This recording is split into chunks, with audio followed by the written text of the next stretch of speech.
तो अब बेटा पढ़ रहे 9th के क्लास का दूसरा चैप्टर। चैप्टर का नाम है चैप्टर नंबर 2। चैप्टर नंबर 2 आप स्टार्ट कर रहे हैं।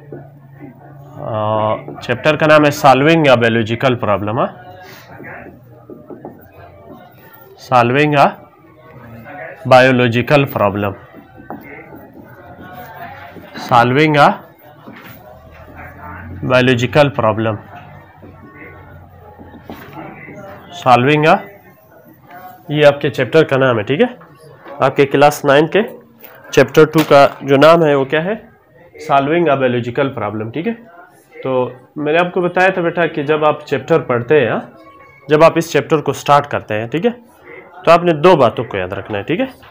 एक बात बेटा क्या चीज़ है? बायोलॉजिकल प्रॉब्लम, ठीक है। बायोलॉजिकल प्रॉब्लम, पहली बात क्या है? बायोलॉजिकल प्रॉब्लम, ठीक है। तो इस चैप्टर को पढ़ते हुए आप दो बातों का जिक्र बार बार करेंगे, ठीक है। एक बात या एक गुफ्तगू क्या है? बायोलॉजिकल प्रॉब्लम, ठीक है। और दूसरी गुफ्तगू है बायोलॉजिकल मेथड ऑफ स्टडी। दूसरी गुफ्तगू है biological method of study. Biological method of study, ठीक है। कोई मसला तो नहीं? मैं आपको बता रहा हूँ कि 9th क्लास के आप जब इस चैप्टर 2 को पढ़ने लगे या इसकी पढ़ाई जब करेंगे या इसको पढ़ना शुरू करेंगे तो आप दो बातों का जिक्र करेंगे, ठीक है। एक बात या एक गुफ्तगू क्या है? Biological method, biological problem, sorry.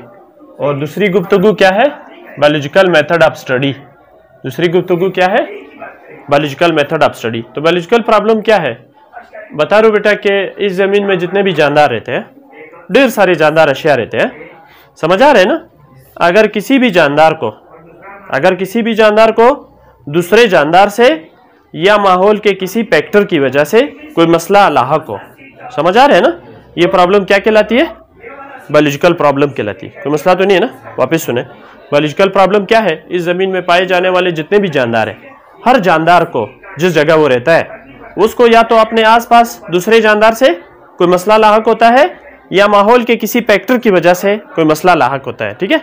वो जो मसला इस जानदार को लाहक होता है दूसरे जानदार के आमदोरफ्त की वजह से या माहौल के किसी असर की वजह से, इस प्रॉब्लम को जो इस जानदार को पेश हो रहा है उसको क्या कहा जाता है? Biological problem.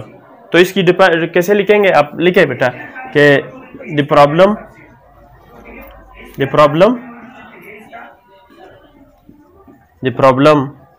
that is faced by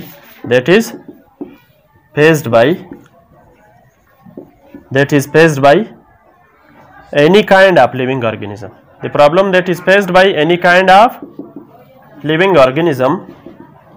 The problem that is faced by any kind of living organism. The problem that is faced by any kind of living organism due to some other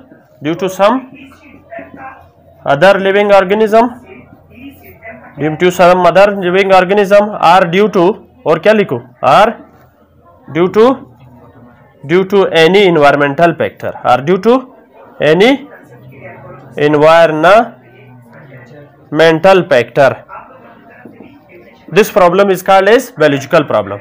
Is called as biological problem. This problem is called as biological problem. बहुत simple है, बस आप मेरी बात करें, ठीक है, कि जमीन में ढेर सारे जानदार है, ये भी एक जानदार है कि नहीं है? जमीन में ढेर सारे जानदार है। आप अपने ज़हन में ढेर सारी तस्वीरें रखेंगे, गधे की तस्वीर भी रखे, घोड़े की तस्वीर भी रखे, बकरी की तस्वीर भी रखे, और तूत के पौधे की तस्वीर भी रखे, नाशपाती के पौधे की तस्वीर भी रखे, सेब के पौधे की तस्वीर भी रखे, रोज़ की तस्वीर भी रखे। इस जमीन में बायोडाइवर्सिटी ढेर सारी है ना। फर्ज करें एक तस्वीर इसकी भी है, एक तस्वीर किसकी है? मेरी है, ठीक है। इस जानदार को जब बाहर के जानदार की आमदोरफ्त से कोई मसला लाहक होता है या माहौल के किसी फैक्टर की वजह से या माहौल के किसी माहौलियाती असर की वजह से इसको जो मसला लाहक हो जाता है, फिर जब ये बीमार पड़ जाता है, समझ आ रहे हैं ना, इसको क्या कहा जाता है? Biological problem. सिंपल है ना। देखो दो अल्फाज है, बायोलॉजिकल, बायो माना जिंदगी, बायोलॉजी क्या है? जिंदा जानदार का साइंसी मुतालिया। तो जिंदा जानदार को पेश होने वाला मसला या किसी और जानदार के आने की वजह से या माहौल के किसी चीज की वजह से, इसको क्या कहा जाता है?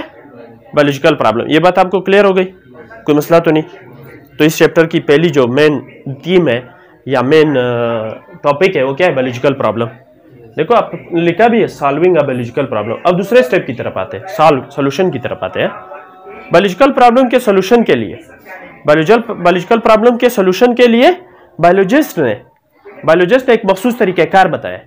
बायोलॉजिकल प्रॉब्लम के सोल्यूशन के लिए फर्ज करिए इस जानदार को, मुझे बेटा किसी और जानदार की आमदोरफ्त की वजह से या माहौल के किसी माहौलियाती असर की वजह से कोई मसला लाहक हो गया। मेरे इस मसले को क्या कहा जाता है? Biological problem. मेरे इस मसले को क्या कहा जाता है? Biological problem. बायोलॉजी ने इस बायोलॉजिकल प्रॉब्लम को हल करने के लिए, बायोलॉजी ने इस बंदे में इस बायोलॉजिकल प्रॉब्लम को हल करने के लिए, जो किसी जानदार की वजह से इसको लाहक हुई है या माहौल के किसी माहौलियाती असर की वजह से हुई है, बायोलॉजिस्ट ने इस बायोलॉजिकल प्रॉब्लम को हल करने के लिए एक मखसूस तरीक़ाकार बताया। ठीक है, बायोलॉजी के इस बताए हुए तरीक़ाकार को, जिसमें बायोलॉजिकल प्रॉब्लम को हल किया जाता है, इसको क्या कहा जाता है? Biological method of study. इसको क्या कहा जाता है? Biological method of study. अब आप लिख ले बायोलॉजिकल मेथड ऑफ स्टडी क्या है। अब दूसरी टॉपिक क्या है? Biological method of study. ठीक है, आप लिख ले द प्रोग्रेसिव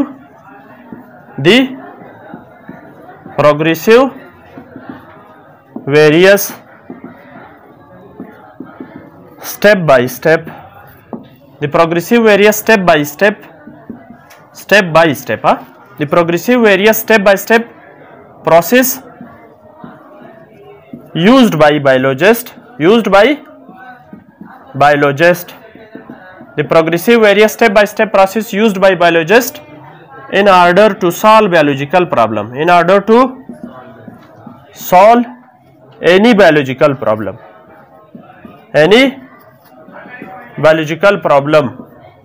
किसी भी बायोलॉजिकल प्रॉब्लम को जिंदा जानदार में हल करने के लिए बायोलॉजी ने जो तरीक़ाकार बताया है बायोलॉजिस्ट को, इस तरीक़ाकार को क्या कहा जाता है? Biological method of study.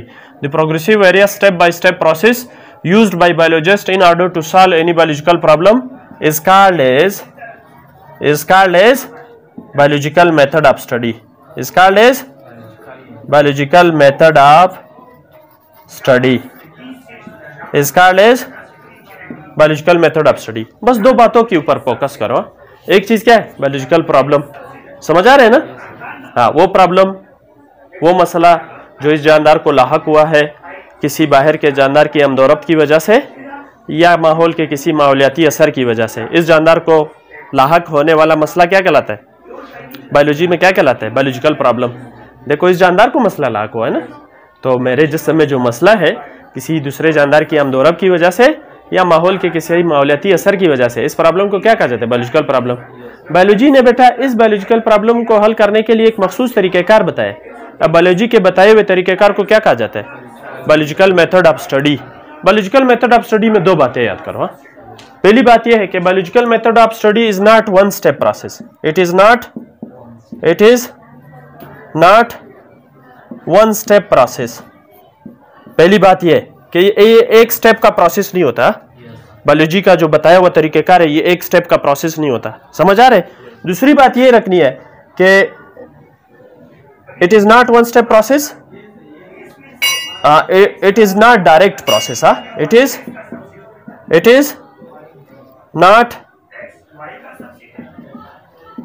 Not direct process. ये एक डायरेक्ट प्रोसेस भी नहीं है। दो बातों को याद करें, बायोलॉजिकल मेथड ऑफ स्टडी एक स्टेप का प्रोसेस भी नहीं है और डायरेक्ट प्रोसेस भी नहीं है, बल्कि ये कैसा प्रोसेस है? Progressive step by step process है। Progressive step by step process है। बायोलॉजिकल मेथड ऑफ स्टडी कैसी प्रोसेस है? Progressive step by step process है। स्टेप बाय स्टेप प्रोसेस है। Biological method of study step by step process है। मैंने simply आपको कहा कि बायोलॉजिकल मेथड ऑफ स्टडी से मुतालिक तीन बातें याद करो। पहली बात ये कि it is not one step process. दूसरी बात ये कि it is not a direct step process.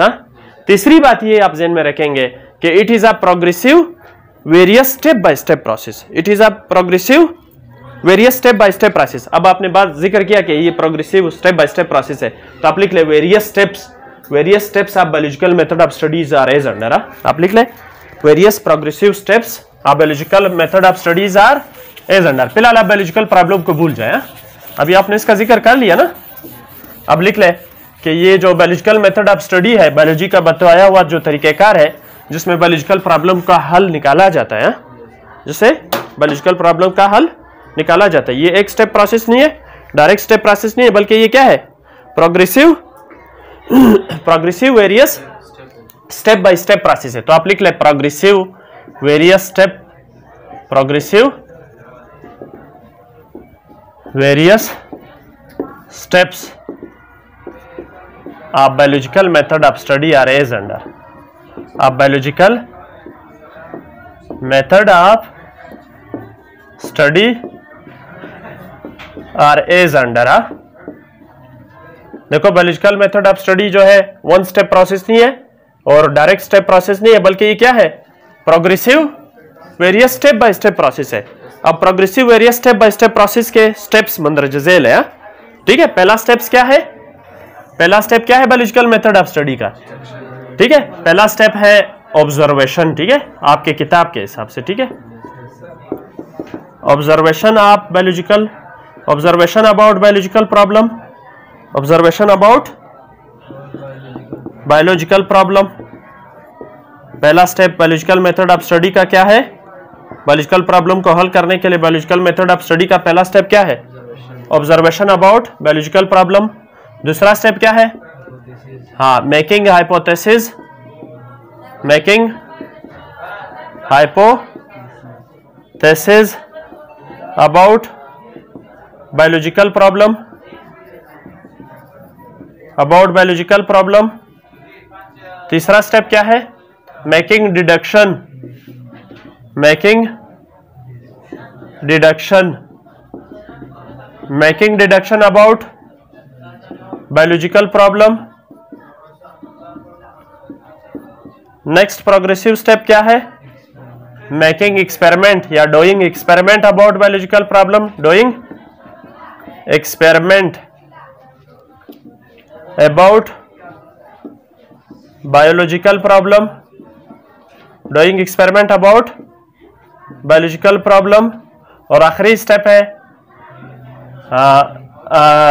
Solution या result, taking result, result of biological problem, result of biological problem. ठीक है, रिजल्ट ऑफ।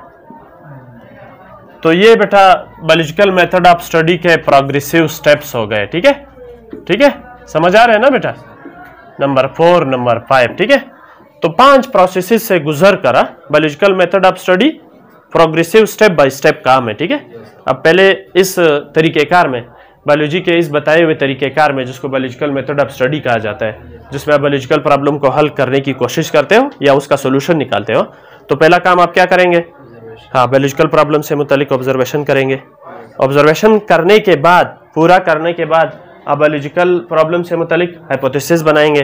ठीक है, और हाइपोथेसिस बनाने के बाद आप जो है इन हाइपोथेसिस में डिडक्शन करेंगे। ठीक है, और डिडक्शन करने के बाद आप एक्सपेरिमेंट करेंगे और एक्सपेरिमेंट से आप बायोलॉजिकल प्रॉब्लम के रिजल्ट तक आ जाएंगे। ठीक है, तो ये progressive step by step process जो ऑब्जर्वेशन से स्टार्ट होती है और रिजल्ट पे ख़त्म होती है, और एक स्टेप करने के बाद दूसरा स्टेप, दूसरा स्टेप करने के बाद तीसरा स्टेप, तीसरा स्टेप करने के बाद चौथा स्टेप, चौथा स्टेप करने के बाद 5वां स्टेप। ठीक है, ऐसे नहीं होता कि आप पहले जो एक्सपेरिमेंट करें। ठीक है, बायोलॉजिकल मेथड ऑफ स्टडी एक मखसूस तरीकेकार है। इस मखसूस तरीकेकार में पहला काम क्या करना होता है, बायोलॉजिकल प्रॉब्लम से मुतालिक ऑब्जर्वेशन जमा करेंगे, और ऑब्जर्वेशन जमा करने के बाद जब आप ऑब्जर्वेशन जमा की, कुछ वक्त काम किया, और काम करने मुकम्मल करने के बाद आप फिर क्या करेंगे, हाइपोथेसिस बनाएंगे उस बायोलॉजिकल प्रॉब्लम से मुतालिक। हाइपोथेसिस बनाने के बाद आप क्या करेंगे, उस बायोलॉजिकल प्रॉब्लम से मुतालिक डिडक्शन बनाएंगे।